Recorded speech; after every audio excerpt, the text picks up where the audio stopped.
Hello everyone, P4 basic channel की तरफ से बशीर खान एक दफ़ा फिर आपकी खिदमत में हाजिर है।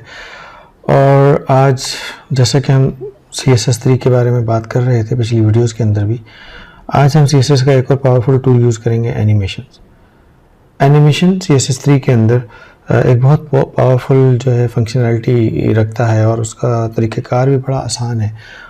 जैसे कि यहाँ सामने स्लाइड पे लिखा है कि CSS3 introduce method of creating simple animation बड़े आराम से इसमें बन जाती है। और इसकी जब से ये आया था, ये आज से कोई 10-12 साल पहले आया था, तो माइक्रोसॉफ्ट का सिल्वर लाइट और जावास्क्रिप्ट और दीगर डिज़ाइनिंग एनिमेशन की चीज़ों को इस्तेमाल कम होना शुरू हो गया था उस वक्त से। अब ज़्यादातर जो बेसिक सिंपल एनिमेशंस हैं आप HTML के अंदर रहते हुए खुद ही क्रिएट कर सकते हैं। आपको ये की फ्रेम रूल इस्तेमाल करना पड़ेगा बस, ठीक है। मैं आपको एग्जांपल करके बताता हूँ कैसे। देखिए, यहाँ सामने मैंने एक सिंपल सी वेबसाइट बनाई हुई है और वेबसाइट बनाने का मकसद क्या है कि ये माई रनिंग बनी है, एक तस्वीर ली है जिसमें कि खरगोश है और उसको मुझे भगाना है।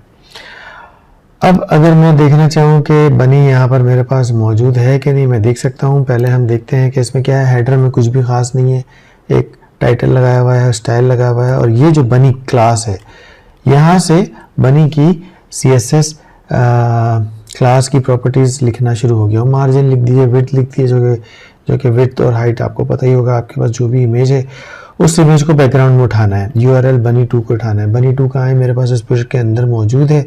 बनी2 में खोलता हूँ तो एक पेंट ब्रश टाइप की चीज़ खुल जाती है और यहाँ मैं कलर सेलेक्ट करके इसको मैं चेंज भी कर सकता हूँ। उसके अंदर एक पूरा मैट्रिक्स बनी हुई है, उन डॉट्स को फिल करके मैं इसके अंदर दीगर चेंजेस कर सकता हूँ अगर मैं करना चाहूँ। फिलहाल मुझे ज़रूरत नहीं है, मैंने सिर्फ ये देखना था कि बनी2 यहाँ मौजूद है कि नहीं। नो रिपीट, ये बैकग्राउंड की होगी, रिपीट नहीं होगी, यानी कि एक ही इमेज आएगी, वरना अमूमन बैकग्राउंड लगाते हैं तो वो इमेज चारों तरफ फैल जाती है।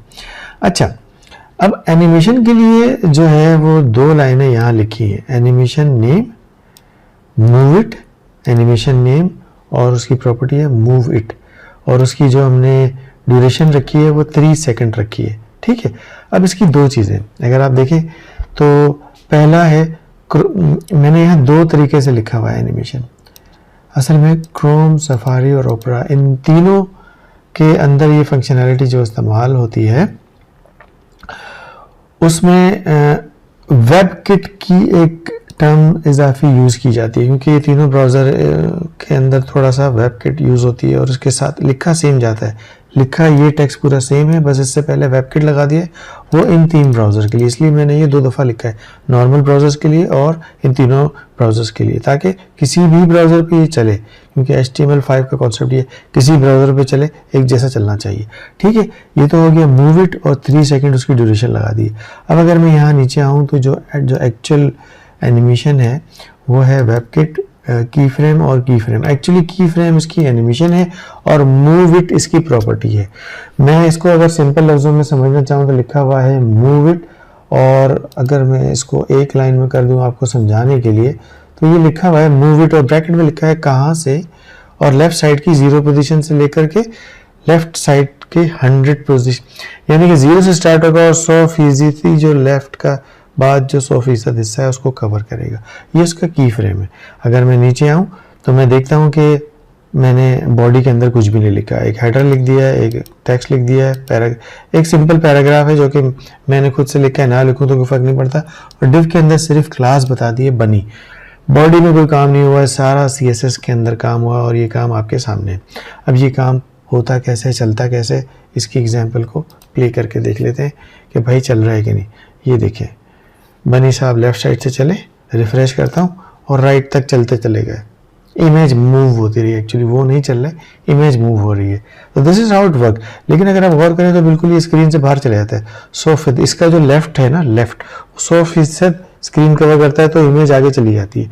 इसको संभालने के लिए मैं वापस आता हूँ और इसके अंदर स्टॉप लगा करके मैं इसको 80% कर देता हूँ कि भाई ये सारा ना जाए, 80% जो है वो जगह यहाँ रखे। इसको दोबारा 80% करके प्ले करता हूँ। अब ये चलेंगे और स्क्रीन में ही रहेंगे, ठीक है, बाहर नहीं निकलेंगे। This is animation, this is an example of animation using move it. अच्छा, अब मेरे पास एक और एग्जाम्पल मौजूद है, सेम कॉन्सेप्ट है, सेम बनी है, सेम टाइप की चीज़ें हैं, लेकिन देखें वही बनी है, वही सब कुछ है, URL रिलेटिव यहाँ तक सेम है। अब क्या हुआ है, जो एनिमेशन वाली लाइन है उसके अंदर मैंने मूव इट की बजाय लिखा है रिपीटेड, और 2 second linear, 0 second infinite loop में चलता रहेगा, अल्टरनेट लिख करके इन्फिनिट अल्टर करता रहेगा, खुद ब खुद चलता रहेगा। ठीक है, इसका मतलब ये ना रुकने वाला लूप चल गया। इसी लाइन को मैंने वेबकिट के साथ लिख दिया है दीगर ब्राउज़र के लिए। और यहाँ नीचे भी अगर आप गौर करें तो फ्रॉम और वो सारी चीज़ें सेम है। ठीक है, अगर आप गौर करें तो मैंने लिखा है रिपीटेड, फ़र्क सिर्फ ये है कि मूव इट की जगह रिपीटेड आया है, और यहाँ पे पैरामीटर थोड़े से इजाफा हो गया है, उसको बता दिया है कि इन्फिनिट लूप चलना है। ठीक है, बाकी नीचे सेम है, कुछ भी चेंज नहीं है। अब अगर इसको मैं चलाता हूँ तो देखिए क्या होता है। ये बनी साहब गए, अरे स्क्रीन से बाहर जा कर के वापस आ गए, फिर गए स्क्रीन से बाहर जा कर के वापस आ गए। तो इसके अंदर भी हम वही कर सकते हैं जो कि हमने पिछली एग्जाम्पल में किया था। स्टॉप करते हैं और इसको कहते हैं कि जी भाई आप 90% बाहर जाओ, ज़्यादा ना जाओ। ठीक है, 100% में बिल्कुल ही आप बाहर चले जाते हो, वो ठीक नहीं है। अब मैं इसको प्ले करता हूँ तो ये पूरा बाहर नहीं जाएंगे और ये राइट साइड को टच करके वापस आ जाएंगे। तो आप देखें इमेज मूव हो रही है, and that is called animation. और मैंने ये एनिमेशन बनाई है CSS3 की पावर के तहत।